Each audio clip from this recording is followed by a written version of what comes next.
En este video se muestran, a grandes rasgos, las características sintácticas de la codificación de las cláusulas adverbiales en UTE.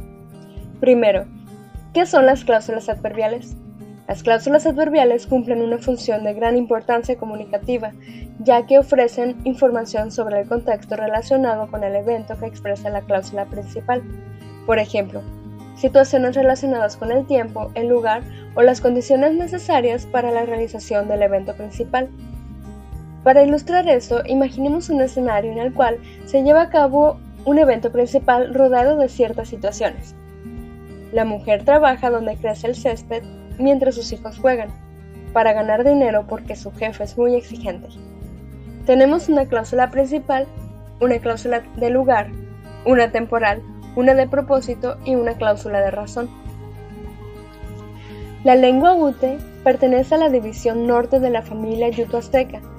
Dentro de la división norte yuto-azteca, UTE es una de las lenguas del sur de la subfamilia Númic, junto con la lengua Kawaizu. UTE es hablada por aproximadamente 1.640 personas, según el censo de 2010. Se habla en Estados Unidos, en los estados de Colorado, Utah, Arizona, Nevada, Nuevo México y California. Algunos puntos se muestran en este mapa. Según Gibbon, la relación local entre las cláusulas adverbiales temporales y su cláusula principal adyacente envuelve una relación temporal entre dos eventos o estados. En este video expongo algunos ejemplos de cláusulas adverbiales temporales anterior, posterior y simultánea. De acuerdo con Cristofaro, las temporales posteriores expresan dos cláusulas ocurriendo en secuencia. En este caso, la cláusula dependiente es anterior a la principal. En el ejemplo número 1 observamos un ejemplo en UTE. La cláusula adverbial, marcada con color amarillo, está pospuesta a la cláusula principal. Una posible traducción en español sería: entonces Babiche los llamó a sus hijos, cuando Sinawabi había venido. En B observamos que el sujeto de la cláusula adverbial está marcado con genitivo. El verbo de la cláusula adverbial tiene el sufijo subordinante k, siguiendo al sufijo del tiempo anterior quay. En A observamos que el verbo de la cláusula principal solamente tiene el morfema de tiempo remoto puga. La cláusula temporal anterior envuelve dos cláusulas que ocurren también en una secuencia. La dependiente sigue a la principal en tiempo y es seleccionada como un punto de referencia temporal de esta, de acuerdo con Cristofaro. En el ejemplo 2, observamos una construcción con una cláusula adverbial temporal anterior en UTE. Aquí, la cláusula adverbial A, marcada con amarillo, está antepuesta a la cláusula principal B. Una traducción al español podría ser: cuando el hombre entró, la mujer ya se había ido. Observamos la marca de genitivo en el sujeto y el demostrativo de la cláusula adverbial, el sufijo subordinante uk y la falta de marcación de tiempo en el verbo de la cláusula adverbial. Por otro lado, en B, el verbo tiene marca de tiempo anterior, ya, y remoto, puga, lo cual define la anterioridad del evento principal con respecto al de la cláusula temporal. Según Gibbon, las cláusulas temporales simultáneas implican que la principal y la dependiente se traslapan en su realización, aun cuando la extensión exacta del traslape no es especificada y está sujeta a variación. En el ejemplo 3, la cláusula temporal está antepuesta a la cláusula principal. Una traducción posible sería: cuando el hombre entró, la mujer estaba trabajando. Observamos la marca de genitivo en el sujeto y el demostrativo de la cláusula dependiente, y el morfema subordinante uk en el verbo de la cláusula temporal. En la cláusula principal, el tiempo está marcado en el verbo con el sufijo de tiempo remoto, puga. Las cláusulas condicionales, según Cristofaro, establecen una conexión entre dos cláusulas, en la cual la ocurrencia de una de ellas, la dependiente, es la condición de la ocurrencia de la otra, la principal. Según Gibbon, existen dos tipos de cláusulas condicionales: las condicionales irreales y las condicionales contrafactuales hipotéticas. Siguiendo a Gibbon, las cláusulas condicionales irreales no tienen valor de verdad firme, sino que su valor de verdad depende del valor de verdad de la cláusula principal adyacente. Pero la cláusula principal adyacente está típicamente bajo algún lente de irrealismo y entonces tampoco tiene valor de verdad. En 4 observamos un ejemplo de este tipo de cláusula en ute. La cláusula adverbial está antepuesta a la principal. Al igual que en las cláusulas temporales, el sujeto de la cláusula adverbial está marcado con genitivo y el verbo dependiente tiene el morfema subordinante cu, en este caso seguido del morfema causativo ti. El verbo de la cláusula principal está marcado con el modo irrealis va y el tiempo futuro ni. Una posible traducción sería: si el hombre destruye la casa, la mujer lo dejará. Las cláusulas condicionales contrafactuales hipotéticas, según Gibbon, caen bajo la noción de no factual. Esto es, que son consideradas no verdaderas. Este tipo de condición implica proposiciones que deberían o podrían haber sido cláusulas condicionales verdaderas. En 5, la cláusula condicional hipotética está antepuesta a la cláusula principal.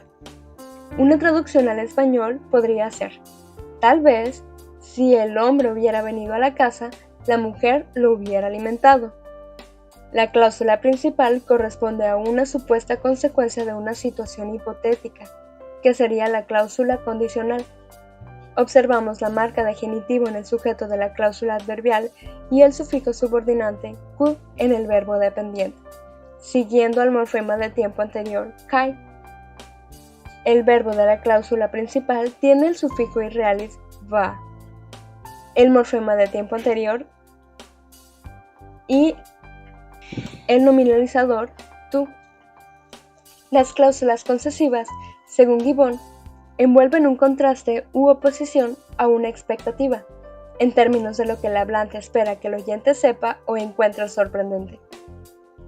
En 6, la cláusula adverbial concesiva está antepuesta a la cláusula principal. Observamos el genitivo en el sujeto y el demostrativo de la cláusula adverbial, y el subordinador pu, siguiendo al morfema de tiempo anterior kai, y seguido del modal sapa. El verbo nominalizado con el morfema chi en la cláusula principal tiene además el morfema de irrealis va. El verbo asi, querer, tiene la marca de tiempo remoto puga. Una posible traducción al español sería: aun cuando el hombre había comido, la mujer aún quería alimentarlo. En 7, en vez del morfema anterior en el verbo dependiente tenemos el morfema irrealis va, seguido del subordinante ku. También en esta construcción el sujeto y el demostrativo de la cláusula adverbial se marca con genitivo. La cláusula principal está marcada con el morfema irrealis va y el tiempo futuro ni. Aun cuando se suponía que el hombre comiera, la mujer aún no lo alimentaría. Las cláusulas adverbiales de causa o razón describen un evento considerado la causa del evento o estado de la cláusula principal. En el ejemplo 8, la cláusula adverbial está también antepuesta a la cláusula principal. Una posible traducción podría ser: el hombre estaba borracho, por eso la mujer se fue.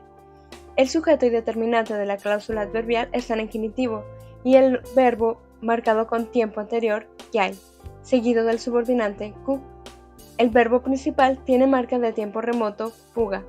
Entre paréntesis, en la cláusula principal tenemos una palabra opcional traducida como por eso.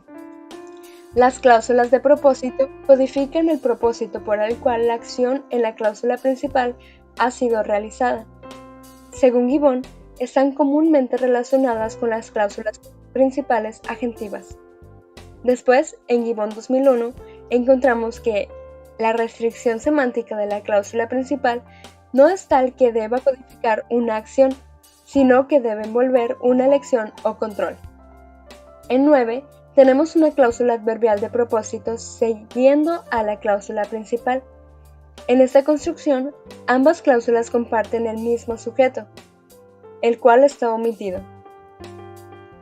Él fue de visita para comer, sería en español.